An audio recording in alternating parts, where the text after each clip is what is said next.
오늘은 니체의 명언 중에서도 시대를 초월해 마음을 울리는 10가지 문장을 소개해 드리겠습니다. 단순히 말의 힘이 아니라 그 말 안에 담긴 통찰이 우리 삶에 어떤 울림을 주는지를 짧고 깊게 함께 나눠보려 합니다.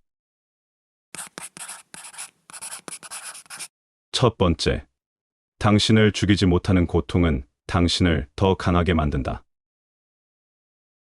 이 말은 니체를 대표하는 문장이기도 하죠. 삶에서 누구나 한 번쯤은 도망치고 싶은 고통과 마주하게 됩니다. 그 고통이 너무 커서 무너질 것 같을 때, 이 말은 단순한 위로가 아니라 현실적인 경고처럼 다가옵니다.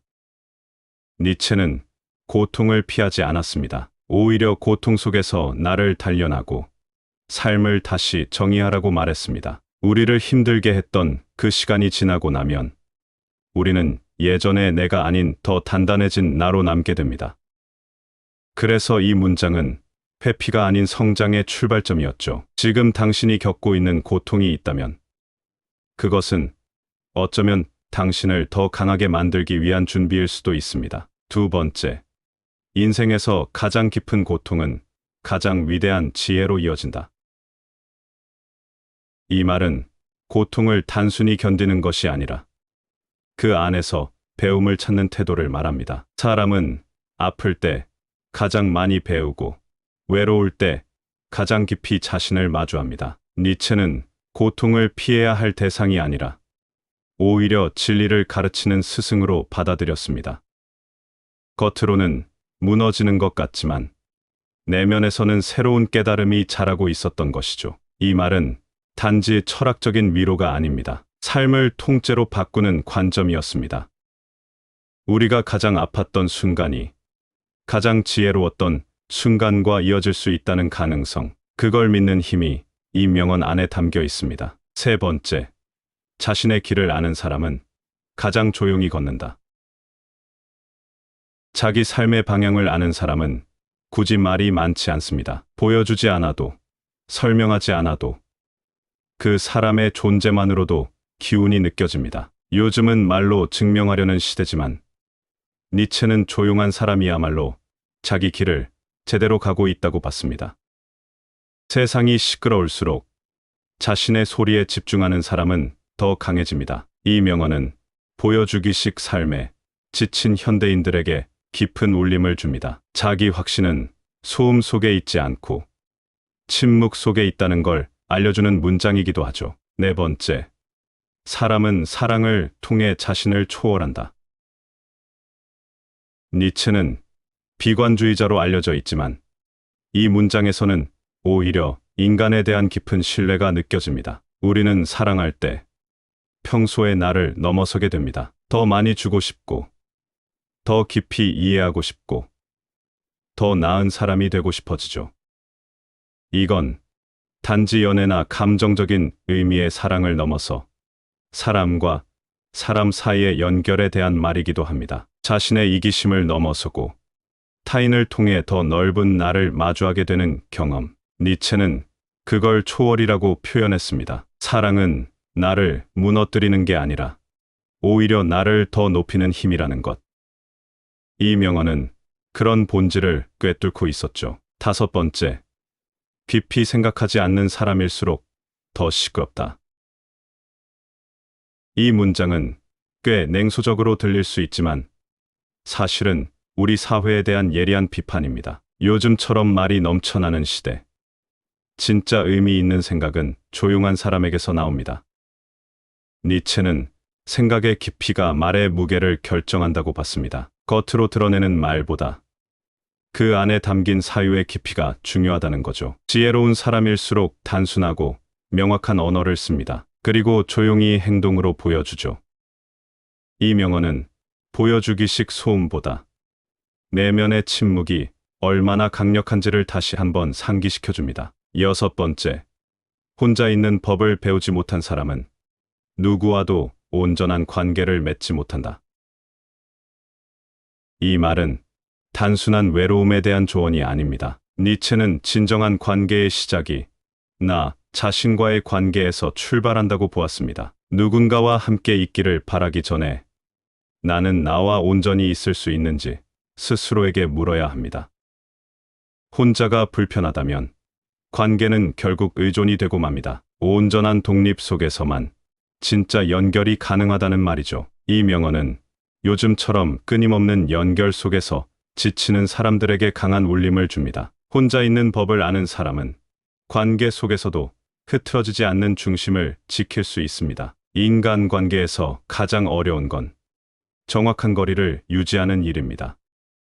너무 멀면 소외되고 너무 가까우면 침범이 되죠. 니체는 관계란 결국 자신으로부터 시작되는 것이라고 보았습니다. 혼자의 시간을 잘 다루는 사람만이 타인과의 시간도 건강하게 유지할 수 있는 겁니다. 7번째, 하늘을 날고 싶다면 중력을 감수해야 한다. 이 문장은 자유를 향한 대가에 관한 이야기입니다. 우리 모두는 자유롭고 싶어 합니다. 그런데 자유에는 책임이 따르고 그 책임이 바로 중력입니다. 니체는 우리가 꿈꾸는 높이를 실현하기 위해선 반드시 감내해야 할 무게가 있다고 말했습니다. 가볍게만 살 수는 없습니다. 날고 싶다면 그만큼 단단한 내면이 필요합니다. 8번째, 삶의 의미를 묻는 대신 스스로 의미를 창조하라. 이 말은 질문보다 창조를 요구하는 니체의 철학을 담고 있습니다. 삶의 의미는 주어지는 것이 아니라 내가 만들어가는 것입니다.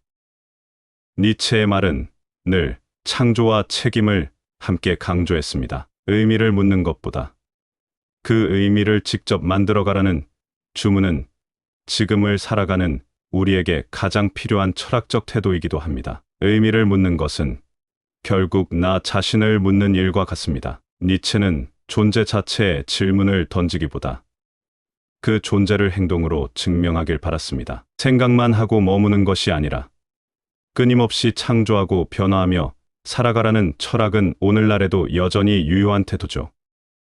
니체는 수동적으로 답을 기다리는 사람보다 삶을 자기 방식대로 조형하는 사람을 높이 평가했습니다. 당신의 하루가 무의미하게 느껴질 땐 그 하루에 의의를 새겨 넣을 책임도 나에게 있다는 사실을 떠올리면 좋겠습니다. 9번째, 진리는 단순하지 않다. 단지 간단하게 말할 수 있을 뿐이다. 이 명언은 말의 기술에 관한 통찰을 줍니다. 진짜 지혜로운 사람은 복잡한 문제를 단순한 언어로 설명할 수 있습니다. 니체는 진리를 단순하게 포장하지 않았습니다. 대신 그것을 더 명료하게 표현하려 노력했죠. 진실은 단순하지 않지만 진심은 언제나 명확하다는 걸 기억하면 좋겠습니다. 10번째, 희망은 가장 큰 악이다. 고통을 길게 끌기 때문이다. 이 말은 다소 충격적으로 들릴 수 있지만 니체는 맹목적인 희망을 경계했습니다.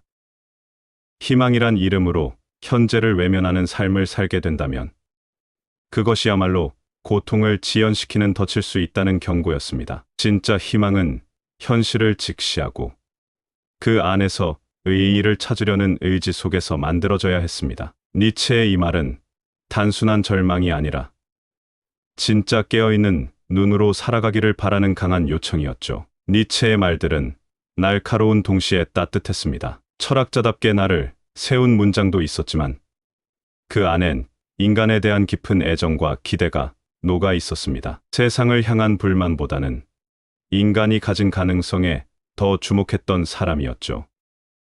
우리가 흔히 철학이라고 하면 멀고 어렵게 느끼지만 니체의 명언은 삶을 더 가까이 들여다보게 해줬습니다. 말 한마디가 인생의 방향을 틀기도 합니다. 그리고 그 말이 니체의 문장이라면 더더욱 그렇죠. 때로는 뼈아프게, 때로는 위로처럼 다가왔지만 결국엔 나를 마주보게 했고 내가 누구인지에 대해 질문하게 만들었죠.